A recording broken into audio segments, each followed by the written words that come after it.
გამარჯობათ, მე ვარ ტუტორატუას ადმინისტრატორი და ამ ვიდეოში გასწავლით როგორ გამოვხდოთ firewall-ი, Windows firewall-ი, აი ეს. იგი გვაწუხებს ხოლმე.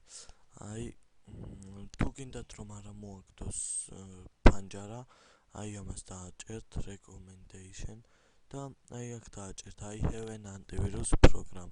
That's I monitor myself. და ოკეი. აქ გაქრება ეს ფანჯარა და აი ხა თუ გინდათ firewall-ი აქედან უნდა გამოვხდოთ. ეს აგიხსნით რა არის firewall-ი.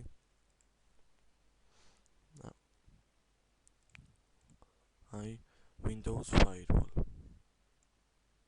აი აქ წერია on და დააჭერთ off. და აი ამოაგდებს რომ firewall-ი გამორთულია. ეხლა დავაჭერთ ამას და გავაკეთებთ იგივეს. აი ეს ვიდეო კურსი ამით დასრულებულია. თუ რაიმე შეკითხვა გაგიჩნდება, შემოგბრძანდით საიტზე.